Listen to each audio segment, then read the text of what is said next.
오늘 은혜 받으실 하나님 말씀은 누가복음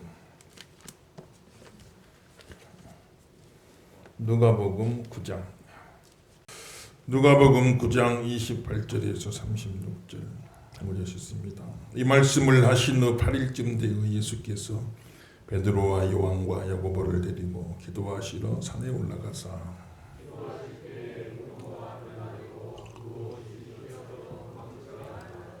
문득 두 사람이 예수와 함께 말하니 이는 모세와 엘리야라.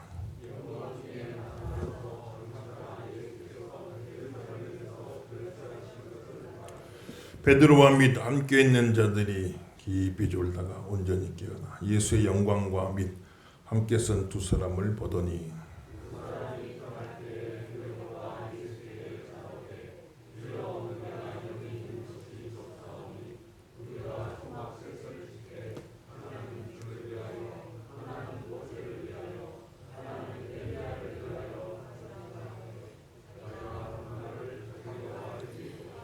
이 말할 즈음에 구름이 와서 그들을 덮는지라. 구름 속으로 들어갈 때 그들이 무서워하더니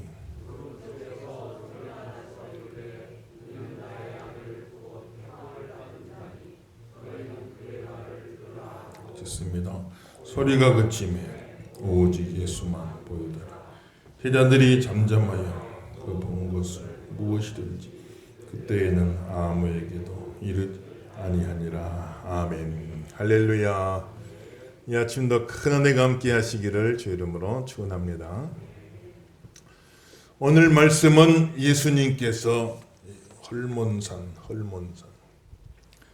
높이가 한 2,800m쯤 되는 헐몬산, 헤르몬산이라고 하죠. 그 헐몬산 가서 예수님께서 기도하실 때 갑자기 예수님이 변화가 되는데 얼굴이 환하게 해처럼 빛이 나기 시작하고, 얼마나 얼굴에 막 빛이 나는지 쳐다볼 수 없을 정도로 해처럼 빛이 났다 그래서 해처럼.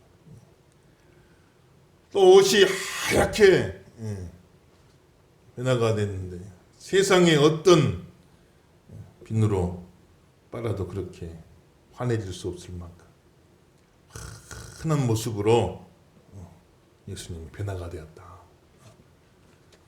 오늘 주보에 한번 보세요. 주보에 옆에 그림 하나 제가 찾아서 붙이는, 아마 이런 비슷한 모양이 있거든요. 갑자기 예수님이 그냥 환하게 빛이 나고, 옆에 있는 사람은 모세와 엘리야가, 구약의 모세와 엘리야가 예수님에게 나타난 그런 장면으로 이제 일어나게 된 거죠. 이제 그림 많이 봤으면 저를 보세요. 그렇게 해가지고 환하게 빛이 난, 얼마나 빛이 나는지, 그냥 얼굴이 태양같이 빛나, 해같이 빛나, 옷이 환하게 빛이, 예수님 전체가 막 빛이 나. 그 일이 언제 일어났다? 가만히 있을 때 그랬다는 게 아니고 기도하실 적에. 기도하면 빛이 날 줄로 믿습니다. 기도할 때 이랬다. 그 누가복음은 다른 복음서보다 기도하는 예수님 강조했다 했잖아요. 기도하는 예수님. 새벽 예배 때 한번 본 것 같은데, 기도하는 예수님.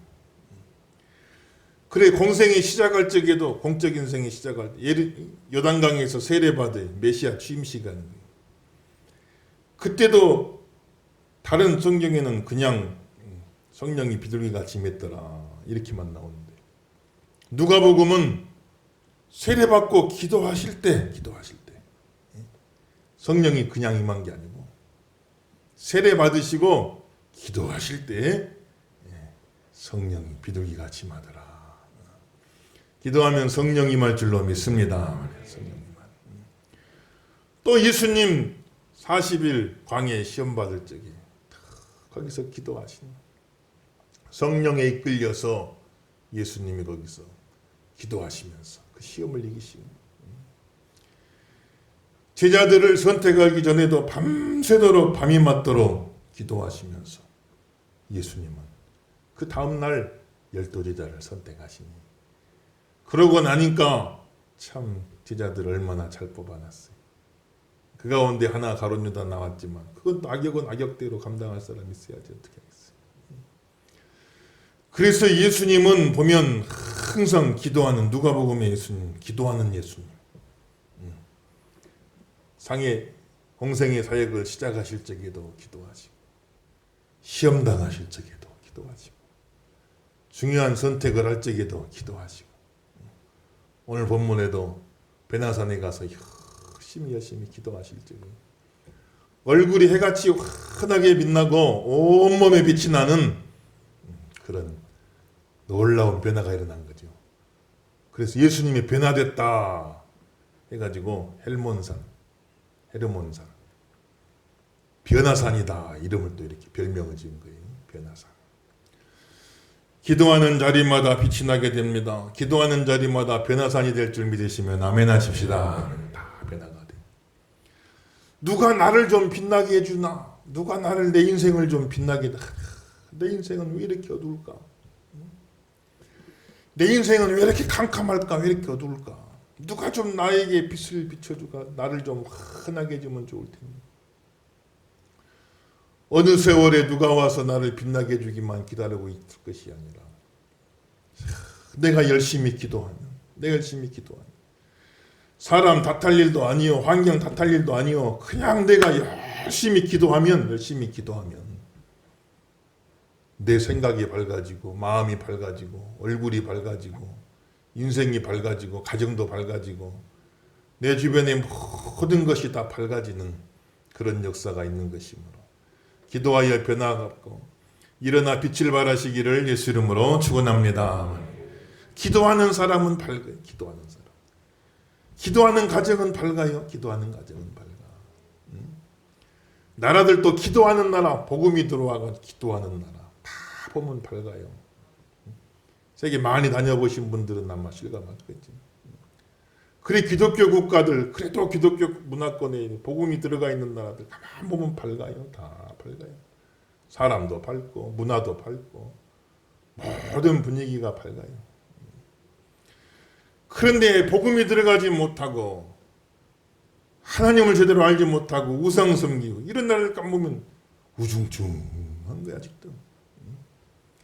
심지어 자연까지도 우중충이, 자연 만물이 뭘 알겠습니까만 어떤 자연 환경들까지도 우중충. 우리나라 처음 복음 들어왔을 때 사진들 보면 물론 흑백사진이니까 그러겠지만 얼마나 우중충하고 캄캄하고, 세계에서 제일 어두운 나라, 흑암의 나라, 운둔의 나라, 제일 캄캄한 나라지. 200여 년 전에 참 이 땅에 복음이 들어와 가지고 그래도 우리나라가 이렇게 환해지고 밝아지고 환해지고 밝아지고, 일어나라 빛을 발하라 하신 말씀대로 온 세계 복음이 빛을 발하는, 일어나라 빛을 발하라 하신 말씀이 우리나라에 이루어진 줄로 믿습니다. 우리나라에 이루어졌어요. 전 세계에 빛을 발하는, 얼마나 밝아지고 환해지고 참 우리나라 얼마나 좋아졌습니까 여러분. 기도하면 변화를 받습니다. 기도하면 환해집니다. 기도하면 밝아집니다. 누가 나를 좀 밝아지게 해주나, 누가 내 인생을 좀 빛나게 해주나 기다리고만 있지 말고 내가 기도하면 내 자신이 밝아지고, 주변이 밝아지고, 가정이 밝아지고, 일어나라 빛을 발하라. 우리나라도 더 기도하는 나라가 되어지고 일어나 빛을 발하는 귀한 종들, 복된 심령들이 다 되시기를 예수 이름으로 축원합니다. 그래 기도하다가 예수님이 환하게 밝아지는데 그 밝아지는 모습을 제자들에게 왜 보여주셨냐? 예수님 폼 잡으려고 이렇게 내가 변화된다, 멋있어진다 보여주려고 한 게 아니고, 예수님은 본격적으로 제자들에게 곧 있으면 십자가에 달려 고난받고 죽으실 것을 예고하셨습니다. 그러니 제자들 마음속에 제자들이 근심하고 걱정하고 슬퍼하고 두려워하고 그런 마음이 가득 차 있었단 말이에요.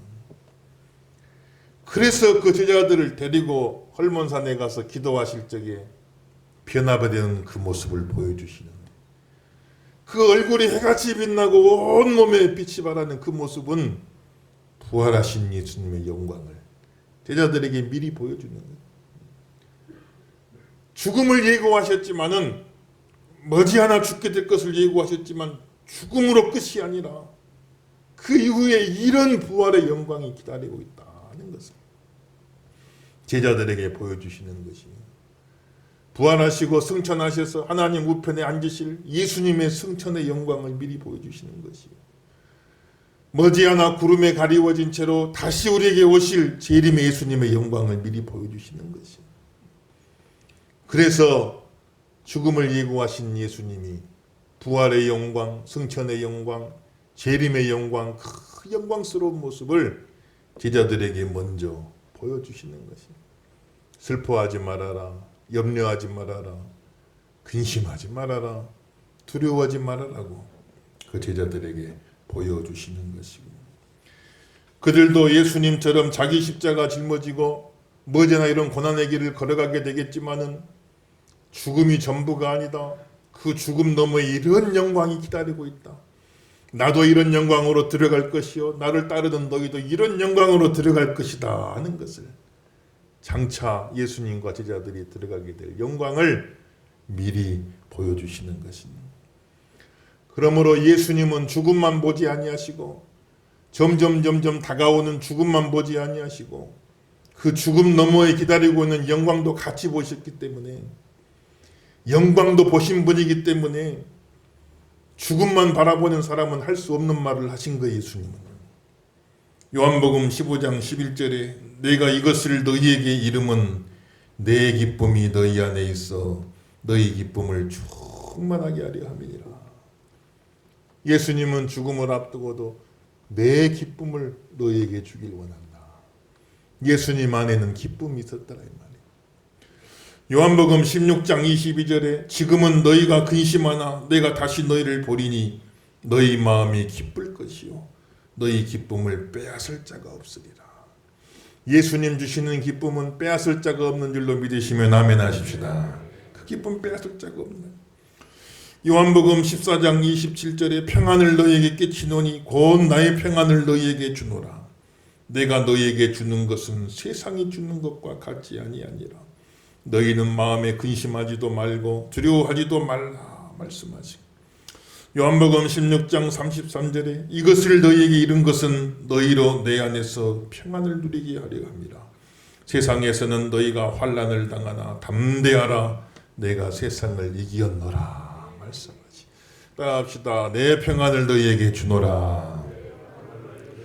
내 기쁨을 너희에게 주노라. 가슴에 손을 내시고 그 평안을 내게 주소서. 그 기쁨을 내게 주소서. 믿으시면 아멘 하십시다. 죽음만 바라보면 무슨 기쁨이요 무슨 평안이겠어요. 그건 예수님은 죽음만 바라보지 아니하시고 죽음 너머의 그 부활의 영광을 보시니 그 마음속에 기쁨이 있고 평안이 있더라. 제자들도 죽음만 바라보지 말고 그 죽음 너머 부활이 있고 승천인 그 영광의 모습을 바라보라. 그래서 너희도 내 마음과 같이 그런 기쁨과 그런 평강을 누리기를 원한다라고 예수님 말씀하시는 거예요. 각자의 삶 속에 이 모양 저 모양 힘들고 어려운 일 많이 있겠지만 힘든 것만 보지 마시고 우리를 기다리고 있는 하나님의 은혜를 보시고 하나님의 영광을 바라보시고 우리를 기다리고 있는 하나님의 축복을 바라보시고 안 좋은 것만 바라보지 말고 좋은 것을 바라보시고 현재만 바라보지 말고 미래를 바라보기를 바라고 지금만 바라보지 말고 영원을 바라보시길 바라고 우리 마음속에 기쁨이 있고 평안이 있기를 예수 이름으로 축원합니다. 그래서 현재만 바라보면 낙심되고 어려울 때가 많잖아요. 요즘에 참 여러 가지로 경기도 안 좋고 얼마나 어려움이 많은지 가진 것 전부를 들여서 조그마한 가게라도 하나 차려서 이제는 내 여생 이것에 의지하여 살리라 여러 가지 계획하고 했지만 생각지 못하게 이런 큰 어려움을 만나가지고 이 모든 것이 다 무너져 내려갈 적에 얼마나 힘들고 어렵고 대안이 없고 대책이 없고 얼마나 답답한 일 많겠어요. 그렇지만은 주어진 현실만 바라보고 현상만 바라보면은 낙심되고 어려울 수밖에 없으나 우리는 늘 현재만 바라보는 사람이 아니고 내일을 바라보는 것이고 미래를 바라보는 것이고 영원을 바라보는 것이고 고난만 보는 것이 아니요 지금의 고난은 장차 임할 영광과 좋게 비교할 수 없도다. 고난만 바라보는 것이 아니요 하나님의 영광을 바라보시면서 이 아침도 승리하시는 귀한 종들이 다 되기를 예수 이름으로 축원합니다. 그래 나라의 온 축제도 다 없어져 버려. 올해는 축제가 다 없어졌지. 축제가 사라진 나라가 됐어 우리나라가. 지역마다 축제도 많고 별 축제가 다 있잖아요. 별 축제. 겨울 되면은 또 산천어 축제 한번 지나가다가 본 적이 있는데 얼마나 장관인지 강에 그냥 수천 명 사람이 모여가지고 그 구멍 뚫어 거기서 물고기 잡아야 돼. 얼마나 참 그런 멋진 축제도 있었는데 빙어 축제 빙어 잡은 자 빙어 제일 잘 잡은 사람은 빙어의 신이다 해가지고 상도 주고 그래. 빙어의 신 줄여서 빙신이라고 하더만 빙신 그 상도 주고 그러니 별의별 잔치가 다 있고 큰 축제도 많고 지방자치단체마다 다 가면 무슨 축제 올해는 그 축제가 싹 사라져 버리고 말이네. 축제가 사라진 나라가 되어버려서 우리나라가 어려움도 많지만 그러나 어려움 넘어서 우리를 기다리고 있는 영광을 바라보시고 부활의 영광 바라보시는 귀한 종들이 다 되시기를 예수 이름으로 축원합니다. 그러면 어려운 중에도 기쁨이 있고 평안이 있어요. 어려운 중에도 기쁨이 있고 평안이. 그렇게 해서 예수님이 그 변화된 모습을 보여주는데 아무한테나 보여준 게 아니에요. 우리 28절 다시고 28절 있습니다. 시작. 이 말씀을 하신 후 8일쯤 돼요. 예수께서 베드로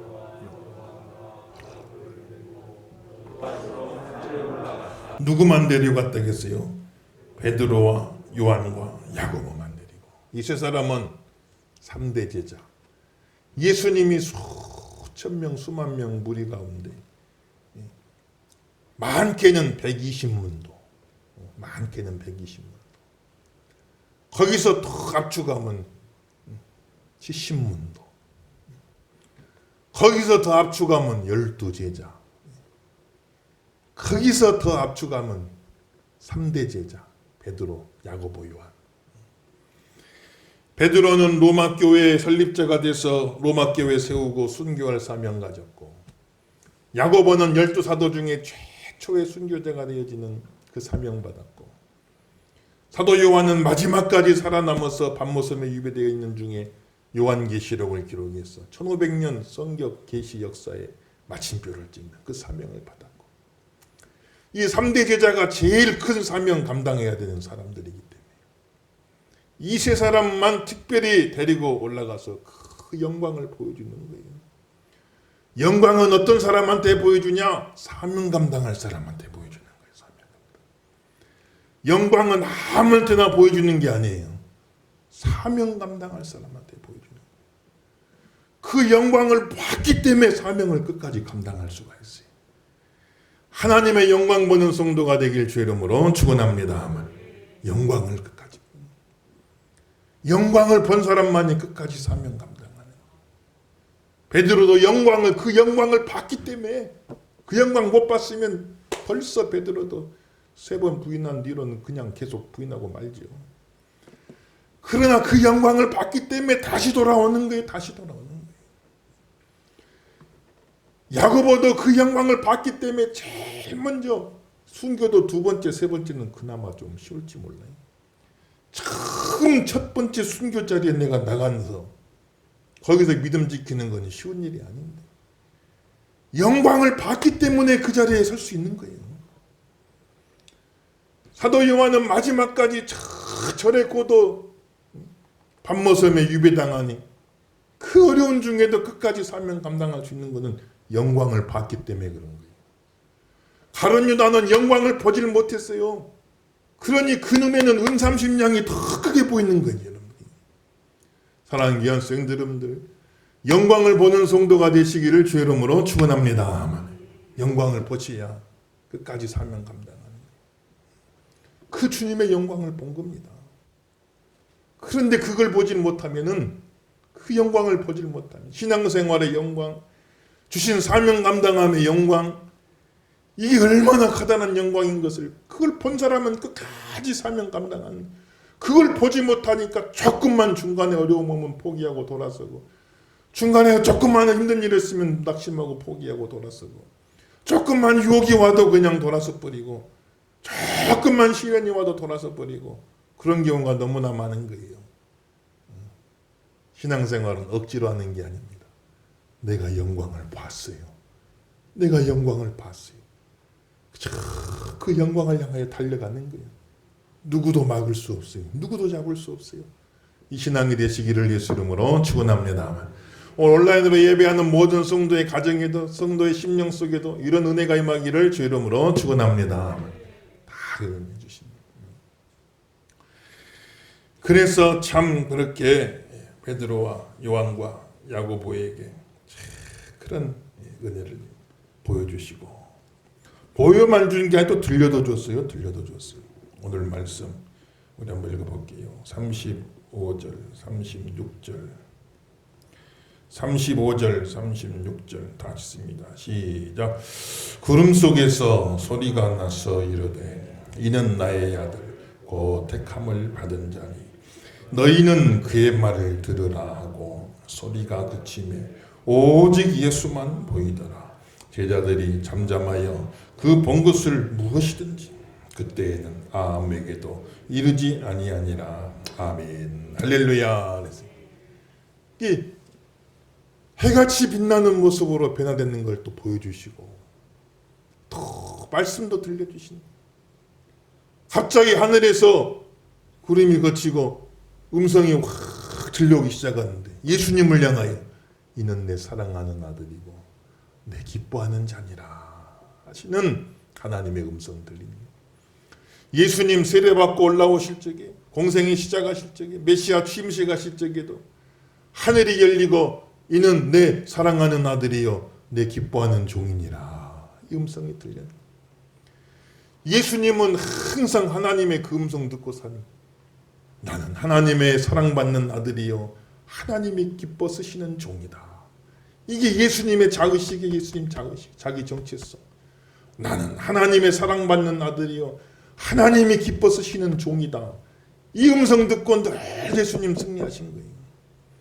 누가 뭐라 그래도, 누가 뭐라 그래도 예수님 십자가에 달려 죽으실지, 네가 하나님 아들이냐, 네가 하나님 아들이냐, 네가 하나님 아들이면 하나님이 너 구해줄 거야, 한번 지켜보자. 아니면 네 스스로가 네를 구원하고 거기서 내려와라. 하나님 아들 꼴이 좋구나. 막 조롱을 하지만 누가 뭐라 그래도 알아주든 알아주지 않든 조롱하든 뭐라 하든 예수님 마음속에 흔들림 없는 자의식이 있단 말이에요. 나는 하나님의 사랑받는 아들이요 하나님이 기뻐하시는 종이다. 그 음성 꽉 붙잡고 예수님은 끝까지 승리하신 거 우리가 보는 것입니다. 사랑하는 귀한 성도 여러분, 저와 여러분도 이 음성 듣게 되길 예수 이름으로 축원합니다. 가슴손 다시 한번 따라합시다. 나는 사랑받는 아들이요 기뻐하시는 종이다. 다시 한번, 나는 사랑받는 딸이요 기뻐하시는 종이다. 믿으시면 아멘 하십시다. 이 음성 듣고 사시기를 예수 이름으로 축원합니다. 믿음으로서. 그래서 그 변화산에서 세 가지 사건이 일어나요. 기도할 때 환하게 빛이 나는 사건, 그리고 제자들도 그 영광을 보게 되는 사건, 그 영광을 보게 되니 끝까지 사명 감당하는 거예요. 또 하나님의 그 음성을 듣게 되어지고 그 음성을 붙잡게 되어지는 그런 사건들이 변화산에서 일어난 거지.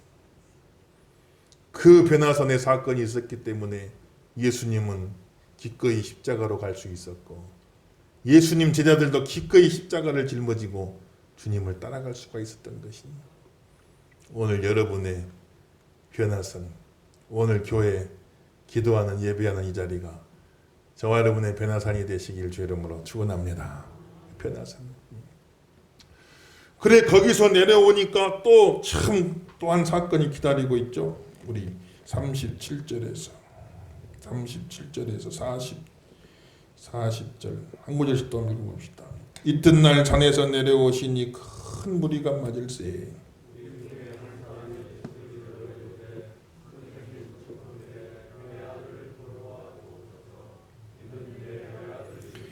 귀신이 그를 잡아 갑자기 부르짖게 하고 경련을 일으켜 거품이 흘리게 하며 몹시 상하게 하고야 겨우 떠나가니이다.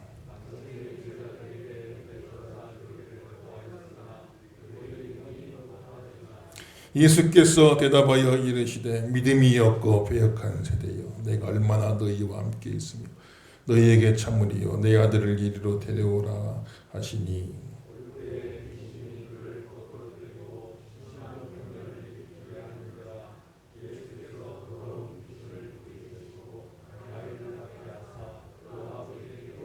짓습니다. 사람들이 다 하나님의 위엄에 놀라니라. 아멘. 할렐루야. 야, 베나산에서는 천국이 임한 것 같고 황홀경이요. 그냥 예수님은 해같이 빛나고 예수님 옆에 모세가 왔다 갔다 엘리야가 왔다 갔다 천국이 따로 없구나. 여기가 너무 좋사오니 여기다가 초막 짓고 우리 예수님 여기서 계속 사십시다. 베드로는 그렇게 원했지만 예수님은 아니다. 내려가자. 베나산에서 내려와 보니 지옥이 따로 없어요. 귀신 들려가지고 어떤 아이는 물로 뛰어들고 불로 뛰어들고 그런 아들 바라보면서 주여 우리 아들 좀 살려주세요. 막 절규하는 아버지의 음성이 있습니다. 베나산은 황홀경이요 천국이 따로 없지만 거기서 내려와 보니 이건 또 지옥이 따로 없는 현실이 펼쳐지는 것입니다. 예배드리고 은혜 받고 할 적에는 참 좋고 할렐루야 천국이 다 다가온 것 같고 주님의 영광을 보고 하나님의 음성을 듣고 기도할 때 나도 모르게 막 변화를 받고 그렇게 하지만은 계속해서 교회에서만은 살 수 없고 때가 되어 기도원에 가서 가끔 가서 기도하다 보면 너무 좋아 여기서만 살면 좋겠다 싶지만은 계속해서 기도원에만 있을 수 없고 우리는 현실 속으로 내려와야 되고 교회 예배드리고 은혜 받을 적에는 할렐루야 하지만은 집에 돌아가 보면 이건 또 문제투성이요 어려움투성이요 현실이 나를 기다리고 있어요. 사랑하는 귀한 성도 여러분들, 주님은 베나산에만 계신 것이 아니고 그 지옥 같은 현실 속에도 주님은 함께 하셨고 제자들이 해결해 주지 못할 문제를 또 주님은 거기서 해결해 주시는 걸 우리가 볼 수가 있는 것입니다. 사랑하는 귀한 성도들, 오늘 예배 마치고 여러분 돌아가는 자리마다 가정마다 일터마다 어느 곳에서든지 황홀경 속에서만 주님 만나지 말고 각자 힘들고 어려운 삶의 현실 속에서도 주님과 동행하시고 그 자리에서도 주님 만나시는 저 여러분들에게를 예수 이름으로 축원합니다. 주님 교회에만 계신 게 아니라 여러분 삶의 현장 속에도 함께 하신단 말이에요. 여러분 가정에 함께 하신단 말이에요. 일터에 함께 하신단 말이에요. 여러분 자녀들의 있는 그 자리에 함께 하신단 말이에요. 여러분 지금 제일 힘들어하고 제일 어려워하고 제일 고통스러워하는 그곳에 주님이 함께 하신단 말이에요. 거기서 뭘 원하시냐? 믿음을 원하신다. 믿음을 원하신다. 주여 우리는 그 귀신을 왜 쫓아내지 못했나이까? 너희가 믿음이 적은 영혼이라. 평상시에는 믿음이 태산 같지만은 태산 같은 믿음인 줄 알았는데 결정적인 순간에는 가만 보니까 내 믿음이 겨자씨만큼도 없구나. 겨자씨는 먼지만에 보이지도 않는 건데 내 믿음이 이 겨자씨만큼도 없구나. 겨자씨만큼도 없구나. 너희가 믿음이 정말로 겨자씨만큼만 있었을지라도 저 산을 명하여 바다에 던져져라 그러면 그 일도 이루어질 터인데 그 일도 이루어질 터인데 너희 믿음은 겨자씨만큼 적더라도 그것은 문제가 안 된다. 너희 믿음은 겨자씨만큼 적더라도 그 믿음의 대상이 되시는 주님이 전능하시기 때문에 믿음만 있다고 한다면 저 산을 명하여 바다에 던져져라 한다 할지라도 그 일도 이루어질 수 있다라고 예수님 말씀했으니까 주여 나에게 믿음을 더하여 주옵소서. 오늘 따라합시다. 믿음을 더하여 주옵소서. 이 아침 믿음이 막일 예수 이름으로 축원합니다.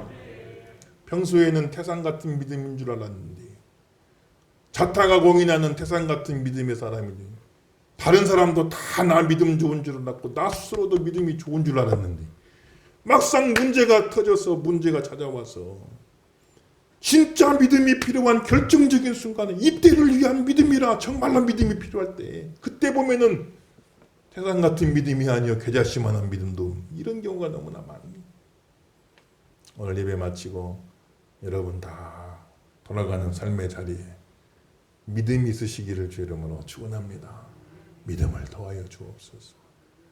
우리는 교회에서만 살 수 없고 교회에서만 살 수 없고 다 또 삶의 자리로 내려가야 됩니다. 삶의 자리로 내려가야 됩니다.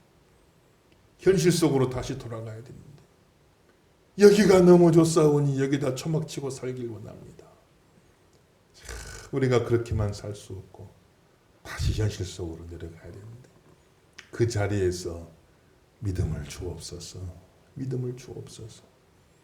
은혜 받는 자리에서는 기도하고 변화받고 은혜 받는 자리에서는 그저 영광 바라보고 사명 감당하고 은혜 받는 자리에서는 그저 하나님 말씀 듣고 성령 충만되어지고 그러나 이제는 현실로 내려가서는 또 그곳에서 믿음이 필요한 것이 믿음으로 승리하는 복 있는 귀한 성도들이 다 되시기를 예수 이름으로 축원합니다.